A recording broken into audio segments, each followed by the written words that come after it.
इस मूवी का नाम है ग्रीम कटी 2022। तो शुरुआत में हम एक औरत को देखते हैं जो अपने बेटे के कमरे में चेक करने जाती है कि वो क्या कर रहा है। उसे सोया हुआ पाकर वो वापस अपने कमरे में आ गई थी। इंटरनेट पर इस बारे में पढ़ने लगती है कि इंटरनेट के क्या नुकसानात हैं। लिखा हुआ था कि इंटरनेट बच्चों को बिगाड़ रहा है, उन्हें गलत कदम उठाने पर मजबूर करता है। बच्चे बिना सोचे समझे कुछ भी कर गुजरते हैं। इसी बीच उसके बेटे की आँख खुल गई। कमरे से बाहर आने पर उसे घर से बाहर एक डरावना भयानक सा मॉन्स्टर दिखता है। वो डरता नहीं, उसका मुकाबला करने के लिए चाकू लेता है। मॉन्स्टर भी घर के अंदर आने लगा था, लेकिन अचानक बच्चा डरकर अपने मॉम के कमरे में जाता है और उनके पेट में चाकू घुसा देता है। सीन यहाँ से शिफ्ट होकर आता है मेन कैरेक्टर आशा पर, जो एक यूट्यूबर है और अपने चैनल पर हर रोज वीडियोस डालती है, लेकिन उसके सिर्फ 9 सब्सक्राइबर्स हैं। इस वजह से वो काफी परेशान रहती है। उसकी फैमिली में 3 लोग हैं, मॉम, डैड और एक छोटा भाई। आज उसके भाई के स्कूल में फंक्शन था, जिसके लिए वो निकलने वाली थी। फैसला करती है कि बाहर फोन कोई भी नहीं लेकर जाएगा। चारों अपना मोबाइल घर पर ही छोड़ गई थी। उसका भाई गाना गा रहा था, तब आशा बाहर निकलकर अपने दोस्त के पास आ जाती है। अंदर उसके डैड को एक आदमी बताता है कि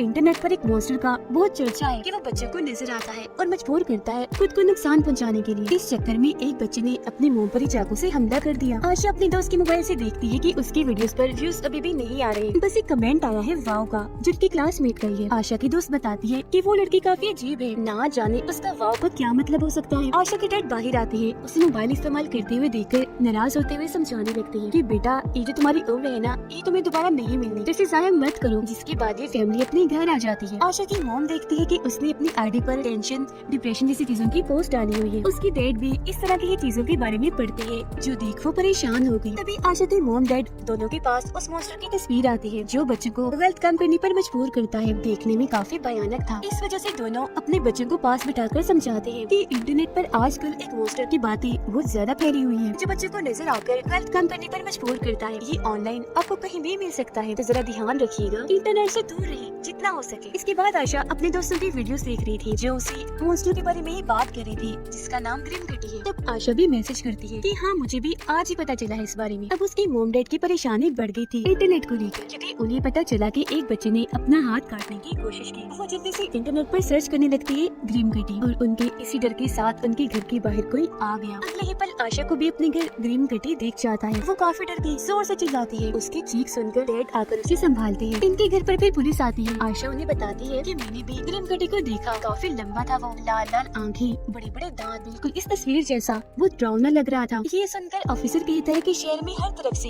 मुझे इस तरह की खबरें आ रही है, और मेरा नहीं ख्याल कि मॉन्स्टर वगैरह कुछ हो सकता है। क्या पता कोई ग्रुप तुम्हारे समेत बाकियों के साथ मजाक कर रहा हो। आशा के जाने के बाद ऑफिसर उसके मॉम डैड को कहता है कि मेरा ख्याल है सारे बच्चे झूठ बोल रहे हैं। ग्रीम कटी के बारे में अफवाहें हैं, जो शायद बच्चों को इसलिए नजर आ रहा है क्योंकि सबने इंटरनेट को अपने ज़हन पर सवार कर लिया है। ये सुनकर उसके डैड गुस्से में आ गई। कमरे में जाकर आशा का लैपटॉप और मोबाइल ले लेती है। सुबह जब उसकी आँख खुलती है तो उसके मॉम डैड का कहना था कि हम कोशिश कर रही हैं कि कुछ ऐसा हो, हम चारों मोबाइल लैपटॉप से दूर रहे, इंटरनेट इस्तेमाल ही न करें, कम से कम एक हफ्ता। वो फिर अपने बच्चों को एक सेफ बॉक्स दिखाती है, जिसमें बिजली से बनी चीजें रखी जाती है। ये देखकर आशा के भाई को ये चीज कोई गेम लगी, तो वो जल्दी से अपना मोबाइल और लैपटॉप लाकर सेफ बॉक्स में रख देता है। आशा नहीं मानती। तब उसकी मॉम समझाती है कि जब से तुम यूट्यूबर बनी हो, परेशान रहने लगी हो, जितना तुम इन चीजों से दूर रहोगे ठीक हो जाओगी। वो जवाब देती है कि मैं कोई हेलुसिनेट नहीं कर रही थी, सच में ग्रीम कटी को देखा है मैंने। हेलुसिनेट यानी जो चीज हुई भी ना हो वो नजर आई। पर उसके डैड नहीं सुनती, उसका मोबाइल छीनने लगती है। जिस बीच आशा को दोबारा ग्रीम कटी दिख जाता है।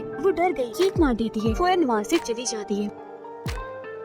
अपने भाई के पास आकर कहती है, ड्रामेबाज, मेरे सामने नाटक मत करना। मुझे पता है इंटरनेट इस्तेमाल करने के लिए तुमने इंतजाम किया होगा, निकालो अपना दूसरा लैपटॉप। उसकी भाई ने सच में अपना दूसरा लैपटॉप छुपाया हुआ था, जिसमें अब ये दोनों ग्रीम कटी के बारे में सर्च करने लगते हैं। लेकिन उनके डैड काफी चालाक निकले, वाईफाई की तारें ही निकाल देती है। सबके सोने के बाद आशा सेफ बॉक्स को खोलने की कोशिश करती है, जो लॉक था। चाकू से खोल भी लेती है। अपना मोबाइल निकाल कर चेक करती है तो उसकी क्लासमेट के 2 मैसेजेस आए हुए थे। आशा उसे वीडियो कॉल करती है, बता रही थी कि मैंने भी ग्रीम कटी को देखा। लेकिन तब तक यहाँ उसकी मॉम डैड आ गई, जिन्हें देखकर आशा अपने कमरे में भाग जाती है। उसके डैड को पता चल गया कि सेफ बॉक्स में से आशा ने अपना मोबाइल चुरा लिया है। वो उसके कमरे में जाते हैं, पर आशा तो मोबाइल लेकर वहाँ से बाहर आ गई थी। क्लासमेट अपने दोस्त को भी वीडियो कॉल में शामिल कर लेती है। उसका कहना था कि एक और लड़की ने खुद को काट लिया है ग्रीम कटी की वजह से। क्लासमेट बोलती है, अच्छा सुनो मेरी बात, अभी मैं जा रही हूँ, लेकिन कल छुट्टी मत करना, जरूर आना स्कूल। इसी के साथ आशा को अपने गैराज में ग्रीम कटी दिखता है। डर कर वो भागी, तब ग्रीम कटी भी उसका पीछे करने लगता है। आशा का हाथ पकड़ के वो कट मार देता है। वो भी चाकू से उस पर हमला करके दरवाजा बंद कर देती है। तभी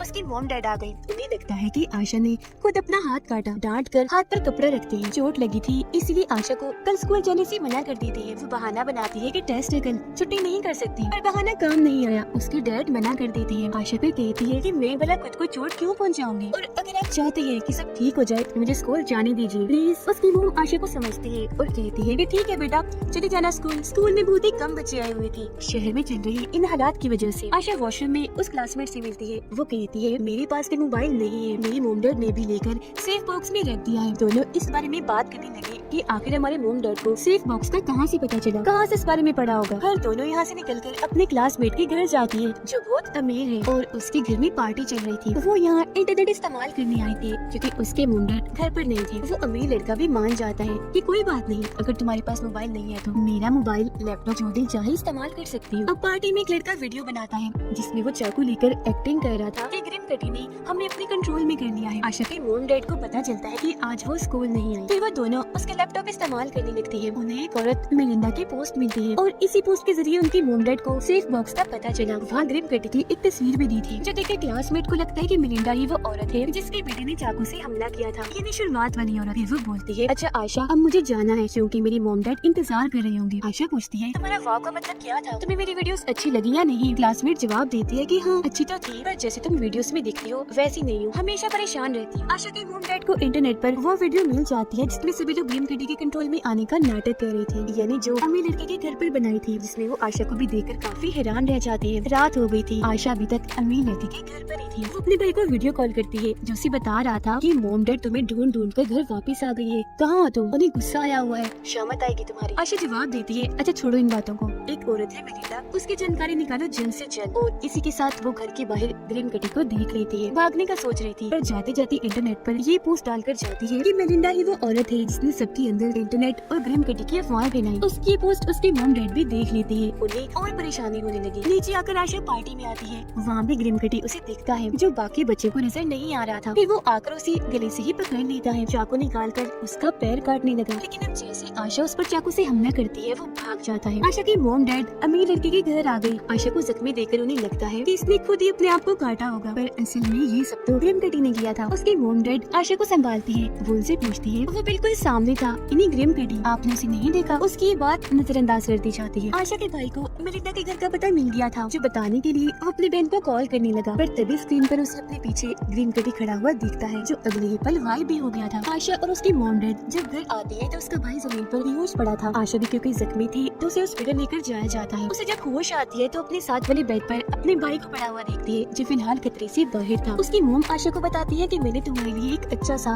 दिमाग का डॉक्टर ढूंढ लिया है, जिसके बाद वो यहाँ से चली जाती है। आशा अपने भाई का लैपटॉप चेक करती है जिसमें उसे मेलिंडा के घर का पता मिल गया था। वो फिर नॉर्मल कपड़े पहनकर बाहर आती है। उसे पता चला कि क्लासमेट भी हॉस्पिटल में दाखिल है। उससे ये मिलने जाती है जिसकी टांग पर चोट थी। क्लासमेट इसे बताती है कि मुझे भी दिखा था ग्रीम कटी, उसने मुझ पर हमला करके जख्मी किया। आशा उसे बताती है कि मुझे मेलिंडा के घर का पता मिल गया है और इस बात का खुलासा करती है कि जब भी हमारे माँ बाप डरते हैं इंटरनेट के बुरे असरात की वजह से, ग्रीम कटी हमें तभी नजर आता है। आशा की मॉम देखती है कि वो यहाँ से भाग गई है, पर जब वो लैपटॉप पर मेलिंडा के घर का एड्रेस देखती है तो समझ जाती है कि वो वहाँ गई होगी। आशा मेलिंडा के घर जाती है और झूठ कह देती है कि मैं एक प्रोजेक्ट पर काम कर रही हूँ जिसलिए ही आपसे मिलने आई हूँ। मैंने आपकी पोस्ट देखी थी ग्रीम कटी के बारे में। मेलिंडा जवाब देती है पर मैंने तो ऐसी कोई पोस्ट नहीं डाली। तब आशा डायरेक्ट ही उससे पूछ लेती है क्या आप वही हैं जिसके बच्चे ने अपने इमाम पर चाकू से वार कर दिया था। वो बोले कि हाँ मेरी फैमिली में हो गया था इस तरह का मसला, लेकिन अब सब ठीक है। आशा पूछने लगती है कि आपको सच में नहीं पता कि बाहर की दुनिया में क्या चल रहा है, ग्रीम कटी, सेफ बॉक्स, इस तरह की चीजों के बारे में। आपकी उन पोस्ट पर लोग आंख बंद करके भरोसा करते हैं। पर वो उसकी बातों को नजरअंदाज करके आशा को वहाँ से जाने का कहती है और खुद भी अंदर चली जाती है। आशा फिर डस्टबिन चेक करती है जिसपे उसे मेलिंडा का लैपटॉप, टैब, मोबाइल फेंका हुआ मिलता है। वो अब चुपके से घर के अंदर घुस आई। मेलिंडा के बेटे के कमरे में जाने लगती है जिसके के दरवाजे पर बड़े बड़े लॉक्स लगाए हुए थे। अंदर आने पर उसे मेलिंडा का बेटा मिलता है, जो नॉर्मल हालत में तो बिल्कुल भी नहीं था, बल्कि काफी डरा सहमा जमीन पर पड़ा था। और तभी इधर मेलिंडा आ जाती है गन लेकर बाहर। तब तक आशा की मॉम भी आ जाती है, जिनसे मेलिंडा आकर मिलती है। आशा अपनी मॉम को बताती है कि इसके पास गन है और ये अपने बेटे को कमरे में बंद करके रखती है, पर वो उसकी बातों का यकीन नहीं करती, क्योंकि जानती थी कि मेरी बेटी आशा हेलुसिनेट करती है हमेशा। वो उसे थप्पड़ मारकर वहाँ से ले जाने लगती है। गाड़ी में जब दोनों बैठी थी तो तभी वहाँ ग्रिम कटी आ जाता है, क्योंकि आशा की मॉम को उस पर काफी गुस्सा था। पर जब वो अपना गुस्सा गाड़ी की खिड़की तोड़ के निकालती है तो ग्रिम कटी वहाँ से गायब हो जाता है। और अब उसकी मॉम मेलिंडा के घर वापस आकर कहती है कि मेरी बेटी आशा झूठी नहीं है, वैसे कहाँ है तुम्हारा बेटा? जो कहकर वो घर के अंदर आ जाती है। कहती है कि ग्रिम कटी की अफवाह तुम नहीं उड़ाई है, जिस वजह से मुझे और बाकी लोगों को न जाने क्या क्या सहना पड़ा। तो मुझे सारी सच्चाई बता दो, मैं चली जाऊंगी यहाँ से। मेलिंडा बताती है, मैं खुद नहीं जानती कि ग्रिम कटी आया कहाँ से। मैंने एक दिन देखा कि मेरा बेटा खुद को ही काट रहा है, बस उसको बचाने के लिए मैंने उसे ला करके रखा हुआ है। ये बताते हुए जैसे ही वो डरती है, ग्रिम कटी उसके बेटे के पास पहुँच गया। आशा की मॉम जल्दी से उसके बेटे के पास जाती है, जो हवा में लटका हुआ था, क्योंकि ग्रिम कटी ने उसे गर्दन से पकड़ के हवा में लटकाया हुआ था, पर वो आशा के मॉम को नहीं दिख रहा था। मेलिंडा फिर गन लेकर आती है, लेकिन उसका बेटा दोबारा से उस पर चाकू से वार करता है, जिससे वो नीचे गिर जाती है। चाकू से वार उसने अपनी मॉम को शांत करने के लिए किया था। अब आशा और उसकी मॉम मेलिंडा के बेटे को हॉस्पिटल लेकर जाती है। उसकी मॉम आशा को मनाती है, प्यार करती है, क्योंकि अब उन्हें यकीन हो गया था कि आशा सच कह रही है, ग्रिम कटी सच में है, जो ये सब करता है और ये बात अफवाह नहीं है। क्लासमेट की दोस्त आशा को बताती है कि क्लासमेट की हालत काफी खराब है, शायद वो बेचारी बच न पाए। आशा की मॉम उसके डैड को बताती है कि हमारे बच्चे सही है, वो सच बोल रहे हैं, उन्हें कोई दिमागी मसला नहीं है। फिर तभी इधर पुलिस आकर आशा की मॉम को ले जाती है, मेलिंडा और उसके बच्चे के बारे में छानबीन करने के लिए। आशा का भाई जब हॉस्पिटल के हॉल में खड़ा था तो उसे वहाँ ग्रिम कटी दिखता है। उसे देख जैसे वो वहाँ से भागता है, आशा उसे पकड़कर कमरे में लाती है और बता रही थी कि मैं मेलिंडा से मिली थी और मुझे पता चला कि जब भी हमारे माँ बाप डरती है, ग्रिम कटी हमें तभी नजर आता है और हमला करता है। यही वजह है कि मेलिंडा के बेटे ने अपने ही मॉम पर वार किया था, सिर्फ उनका ध्यान भटकाने के लिए, शांत करने के लिए। और अब मैं भी जानती हूँ कि ग्रिम कटी को कैसे रोकना है। उसका भाई बोलता है, तुम डैड पर वार करने वाली तो नहीं हो। अब तभी तक ग्रिम कटी आकर उसके भाई को गले से पकड़ लेता है। ये देखकर अपने भाई को बचाने के लिए आशा बाहर आती है, अपने डैड का ध्यान भटकाकर नॉर्मल करने की कोशिश करती है। उनका डर जैसे थोड़ा कम होता है, ग्रिम कटी उसके भाई को छोड़ देता है और वहाँ से उसका भाई भी भाग गया था। अब ग्रिम कटी आकर आशा को ही पकड़ लेता है। हालांकि वो चाकू से कई बार उस पर वार करती है, पर इससे कोई भी फायदा नहीं होता, क्योंकि उसे तकलीफ हो भी नहीं रही थी। वो तो आशा को अपनी जुबान तक काट के दिखाता है। तभी उसके डैड वहाँ आ गई और वो चाकू से उन पर वार कर देती है, जो देखकर ग्रिम कटी वहाँ से भाग जाता है। पर वो दोबारा से आशा पर हमला करता है, गले से उसे पकड़कर हवा में लटका देता है, जो चीज उसके डैड भी देख चुकी थी और समझ गए थे कि मेरी बेटी आशा सही कह रही थी, ग्रिम कटी है, उसमें उन्हें नहीं दिख रहा। तो अब खुद को नॉर्मल रिलैक्स करने के लिए वो खुद को एक इंजेक्शन लगाती है, जिस वजह से ग्रिम कटी उसे छोड़कर वहाँ से भाग जाता है। उसकी डैड आशा से माफी मांगती है कि माफ करना बेटा, मैंने तुम पर यकीन नहीं किया, जबकि तुम सच्ची थी। तभी इधर बाकी सब भी आ गए और आशा के डैड को हॉस्पिटल लेकर जाते हैं। अगले सीन में हम आशा को दोबारा से वीडियो बनाते हुए देखते हैं। वो इस सवाल का जवाब देती है कि हाँ, ग्रिम कटी वापस आ तो सकता है, पर हमें सबने मिलकर उसे खुद रोकना है। हम अपनी मॉम डैड पर वार नहीं करेंगे, बल्कि वो रिलैक्स खुश रहेंगे। फिर उसके डैड, क्लासमेट और मेलिंडा के बेटे की हालत में भी सुधार आने लगा, मतलब सब कुछ नॉर्मल होता जा रहा था। आखिर में वो कहती है कि बेशक आ जाए ग्रिम कटी, हम भी तैयार हैं उस शैतान का सामना करने के लिए। और इसी के साथ ये कहानी इधर ही खत्म हो जाती है।